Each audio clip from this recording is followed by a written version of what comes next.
Memiliki kehilangan, intinya gini, kalimat kuncinya gini, kehilangan hanya akan ada jika kau pernah merasa memilikinya. Wong rasa tepuk tangan, aku ya isun dhewe santai wae. Wong ngomongnya, ini dapat inspirasi dari mana? Sederhana aja nih, bukan inspirasi ruwet-ruwet. Suatu hari saya pernah diberi, ayah saya mendapat hidayah dan memberikan saya handphone yang canggih. Hidayah gue nyata kayak handphone. Wah, seneng kura Karwanto. Asem tuh. Karena saya dulu sama Cak Nuntir angel urusan handphone HP dan segala macam. Saya cobaan niki ngono. Terus aku ngomong, suarane elek. Anak pengen suaranya apa? Tuku tip aja nggo handphone. Asem ya salah. Gambar layare elek, nek layare apik tuku TV rasa gue waduh, susah tau. Ruwet kowe dadi anake Cak Nun. Terus baru jadi oke lah, jadi makanya kenapa saya sebut itu ya. Suatu hari saya dikasih handphone, seneng aku rek. Belum sampai seminggu, ketinggalan yang ATM rek.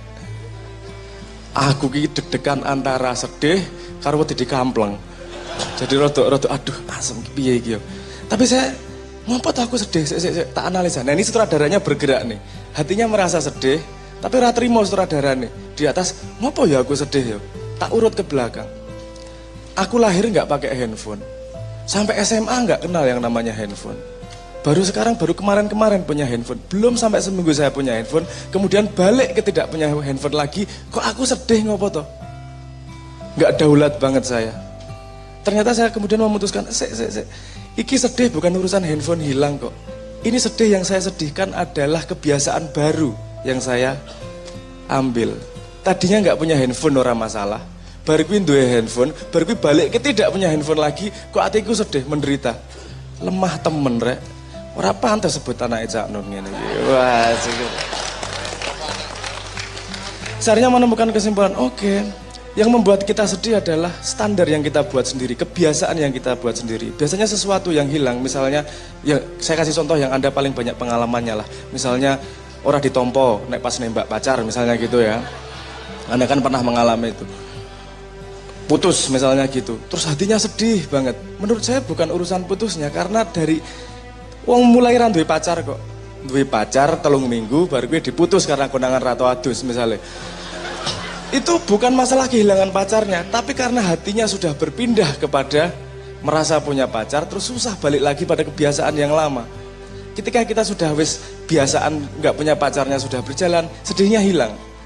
Jadi sedih bukan urusan memiliki tidak memiliki.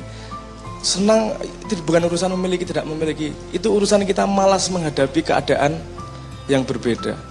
Begitu juga dengan ketergantungan kita kepada sosmed. Biasanya iso WA-an, SMS-an cepat, tiba-tiba nggak bisa, harus balik telegram atau surat, mesti meso-meso. Padahal kita lahir dari kecil, saya mengalami, saya bukan generasi yang lahir digital. Saya lahir generasi surat. Saya sering dikirimi surat sama bapak, walaupun nggak pernah balas. Ya bukan saya nggak mau, ya saya pengen menguji keteguhan hati seorang bapak. Apakah mau terus mengirim surat pada anaknya? Dulu dikirim surat waktu itu. Dulu nggak ada handphone, nggak masalah kok. Kemudian tiba-tiba saya tergantung pada HP. Ada titit lampu gitu aja, nggak tahan, nggak buka. Iki saya tidak daulat sama diri saya. Sudah tergantung kepada yang di luar. Saya tidak bisa menemukan konsep apa yang saya pegang sendiri. Saya sudah dipengaruhi oleh luar. Gampang percaya, gampang tidak percaya. Saya masuk pada sebuah kebiasaan baru, di mana kamu butuh memenuhi itu. Padahal kebiasaan baru sangat bisa dibuat dengan propaganda. Belum lama ini saya melihat, Anda selalu dengar toh, yang sehat itu makan 3 kali sehari. Betul nggak? Pernah dengar nggak? Pernah dengar kan? Itu diteliti sama dia. Bener po, yang sehat itu makan 3 kali sehari. Ini seorang dokter. Terus dia kemudian melihat industri yang terlibat di situ. Enggak juga kok. Bukan urusan itu. Dia memberi contoh, epilepsi misalnya. Epilepsi itu sangat bisa disembuhkan kalau kamu pola makannya berubah. Gak harus 3 kali sehari. Kalau misalnya kamu merubah masukanmu yang berdasarkan dari karbohidrat menjadi gula, diilangi menjadi keton misalnya. Iki rodok ngomong masuk sedikit ya. Keton itu pecahan dari lemak. Ya ngono lah, gampangnya lah, bangane jero-jero. Potongan dari lemak. Jadi energinya bukan dari gula, bukan dari karbohidrat. Ngambil energi dari lemak. Otomatis di otaknya terjadi membran pelapis. Epilepsinya sembuh. Itu sudah lama pengetahuannya, tapi tidak populer. Kenapa? Karena kalau ada instruksi seperti itu, industri makanan tidak akan berkembang, tidak akan laku. Nah makanya yang kamu dengar di mana-mana bukan berarti itu yang paling baik loh sebenarnya. Bisa jadi itu karena ada hubungannya balik lagi ke urusan ekonomi dan penguasaan. Nah kalau kita daulat, kita bisa menilai sendiri, ngerasake dewi tenanan opora. Bukan berarti saya mengatakan bahwa nggak usah dengerin. Dengerin, harus didengerin. Semua didengerin, tapi yang memutuskan mana yang benar atau tidak kamu, karena kamu yang punya badanmu sendiri.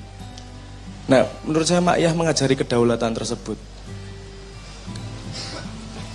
Ayam jangan bermimpi jadi kambing.